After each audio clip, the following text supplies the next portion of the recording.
Forget everything you think you know about being rich.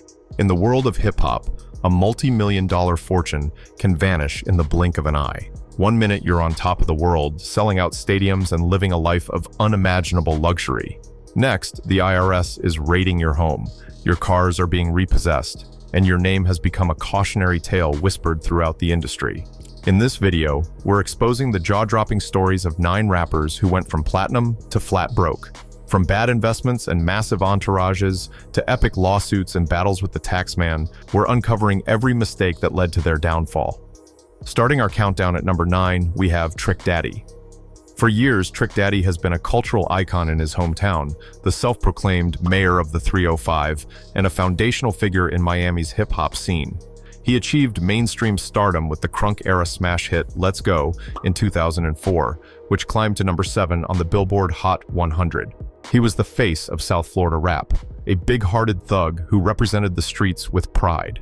However, behind the scenes, Trick Daddy was engaged in a decade-long and ultimately losing battle with the IRS. According to records, he failed to pay sufficient federal income taxes for 5 separate years: 2002, 2006, 2007, 2008, and 2009. The unpaid bills stacked up, eventually amounting to a federal tax debt of $157,034. This consistent failure to meet his tax obligations was a clear sign of deep-seated financial trouble, which soon escalated. In May 2010, the situation worsened dramatically when his suburban Miami home was foreclosed upon by the bank. Facing mounting pressure from creditors, Trick Daddy turned to the legal system for protection, but it offered little relief. He filed for Chapter 13 bankruptcy at least 3 times between 2015 and 2017 in desperate attempts to halt the auction of his home and restructure his debts. His 2015 bankruptcy filing painted a grim picture of his finances, revealing he had over $640,000 in liabilities against just $430,000 in assets. His debts included $57,119 in back child support, a $280,000 mortgage on the home he was trying to save, and a staggering $290,000 owed to the IRS. In one particularly court filing, he admitted to having exactly $0 in his checking account. His income had dwindled to the point where he simply could not keep up. His filings were repeatedly dismissed by the court because he failed to make the required payments under his bankruptcy plan, a clear sign that his income was insufficient to cover even the most basic obligations. Moving on to number 8, we have Young Buck. During the mid-2000s, G-Unit was an unstoppable force in hip-hop, and as a key member of the crew, Nashville rapper Young Buck enjoyed a period of immense success. He was part of a movement that dominated the charts and the culture, and there were several points during this run when he was, in fact, a millionaire. However, Young Buck's journey from millionaire to bankrupt is a story not of reckless spending, but of how a bitter contract dispute can be used to systematically dismantle an artist's career and finances.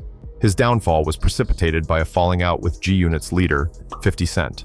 In response to their feud, G-Unit Records and its parent company, Interscope, froze his music catalog.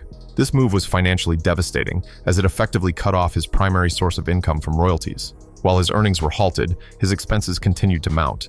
Tour costs, security fees, and mortgage payments did not stop, creating a perfect storm of financial pressure.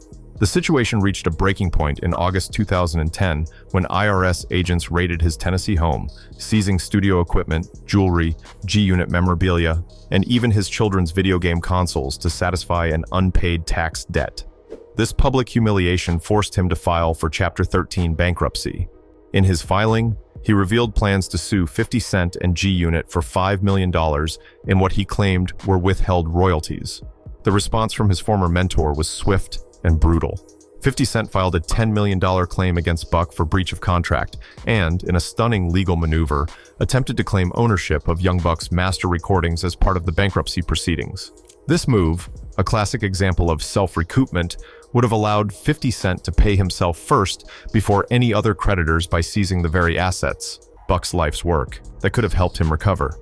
The ultimate indignity came when the bankruptcy trustee made plans to sell his trademarked stage name, Young Buck, as an asset to pay off creditors.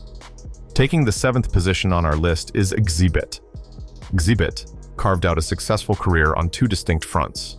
In the world of hip-hop, he was a respected West Coast lyricist, known for his powerful voice and collaborations with legends like Dr. Dre and Snoop Dogg. His 2000 album, Restless, went platinum, cementing his status as a credible and commercially viable artist. Simultaneously, he became a global television personality as the charismatic host of the MTV phenomenon Pimp My Ride. The show was a cultural touchstone of the 2000s, and at the peak of its popularity in 2007, Xzibit's income from his television work was a healthy $497,175. The turning point in his financial life was as sudden as it was decisive. The cancellation of Pimp My Ride in 2008. With his primary source of income gone, his earnings plummeted precipitously. The following year, his income fell to just $67,510, an astonishing 86% drop in a single year. This drastic loss of a steady, high-paying job was the catalyst for a complete financial crisis. His lifestyle, which had been built around his MTV salary, was no longer sustainable. His music career, which had been his foundation, was not generating enough revenue to cover the shortfall. The consequences of this income shock were swift and severe. In 2009, his home in Southern California was foreclosed on. Faced with mounting debt, he attempted to file for bankruptcy protection twice, once in July 2009 and again in January 2010. However, both of his filings were dismissed by the court, leaving him fully exposed to his creditors. Chief among those creditors was the IRS, to whom he owed nearly $1 million in delinquent federal taxes. Public records revealed a series of tax liens filed against him for unpaid taxes from 2006 and 2007, the very years his television career was at its zenith. His bankruptcy filing provided a rare glimpse into his financial reality. Despite the show's automotive theme, he did not own a car and was leasing a Range Rover for $2,230 a month, a significant expense for someone now earning just over $67,000 a year. Xzibit's financial collapse is a powerful lesson in the vulnerability of relying on a single, lucrative income stream.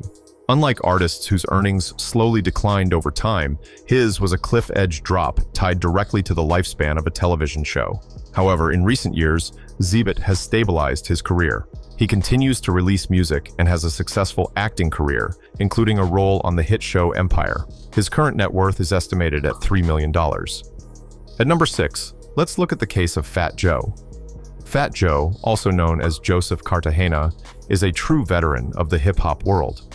As the founder and CEO of Terror Squad Entertainment, he has been a central figure in the genre for decades, respected for his longevity and his ear for talent, having helped launch the careers of artists like Big Pun and DJ Khaled.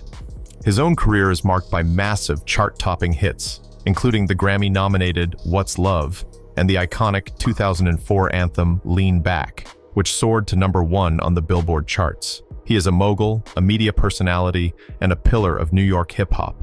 Despite his status as a savvy industry player, Fat Joe found himself in serious legal trouble due to a straightforward yet significant financial oversight. He failed to pay his income taxes. The issue spanned 4 consecutive years, from 2007 to 2010. During this period, he earned more than $3.3 million from his musical performances and royalties, with the income flowing into corporations he owned, such as Terror Squad Production Inc. and Miramar Music Touring Inc. However, he did not file the necessary tax returns for any of this income. The consequences of this neglect eventually caught up with him. In December 2012, he pleaded guilty to 2 counts of tax evasion. The court calculated the total tax loss to the U.S. government to be $718,038. As a result, he was sentenced to 4 months in federal prison, followed by a year of supervised release, and was ordered to pay a $15,000 fine. Like many other artists who have faced similar charges, Fat Joe publicly placed the blame on his financial team, stating that he had hired a new accountant who had mismanaged his affairs. After serving a 4-month prison sentence for tax evasion, Fat Joe has successfully reinvented himself as a media personality. He hosts a popular Instagram live show and has had hosting roles on major television programs. While he has mentioned still owing money to his former record label, his career has rebounded. His current net worth is estimated at around $4 million. Cracking the top 5 is Lil' Kim.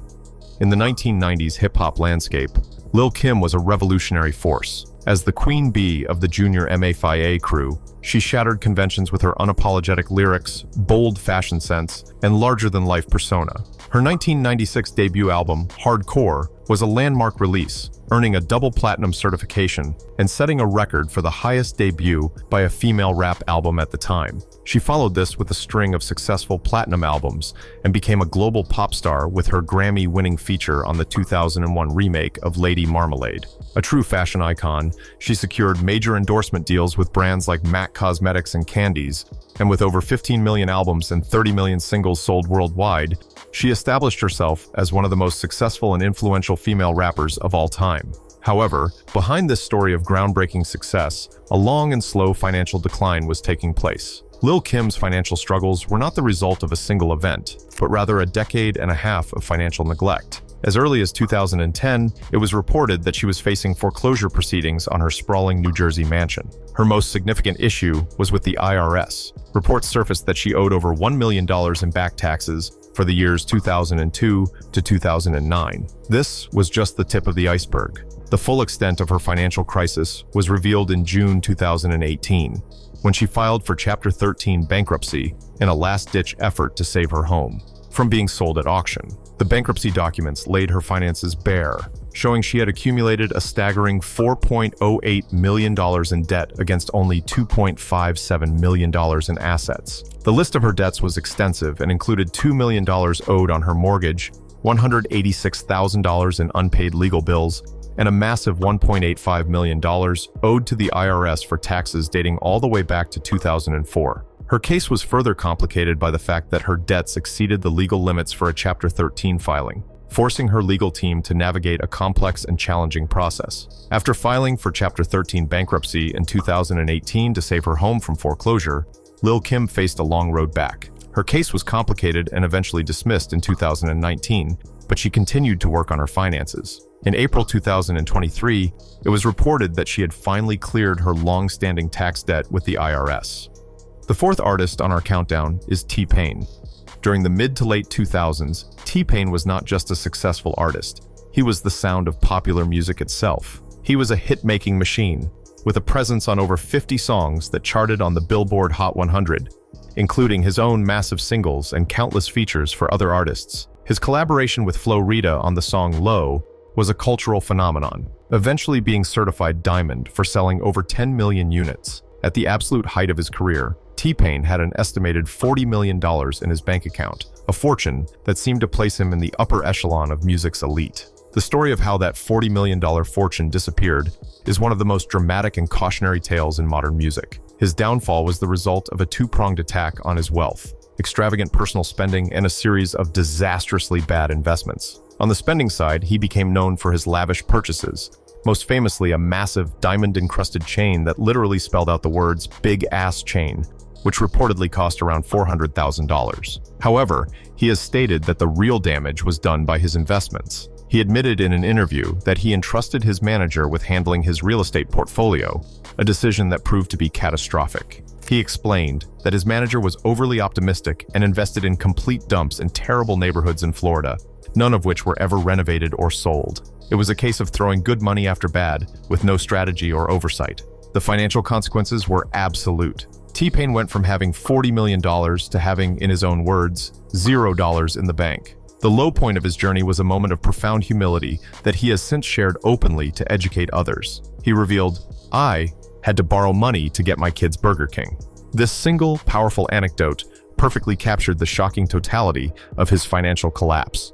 In the years since, T-Pain has successfully rebuilt his career and his wealth, in part by embracing new platforms like Twitch, where he has found a dedicated following. More importantly, he has become one of the music industry's most vocal and credible advocates for financial literacy. In the third spot, we have 50 Cent. Curtis 50 Cent Jackson is more than just a rapper. He is a business mogul who has consistently demonstrated a sharp and ruthless understanding of money and power.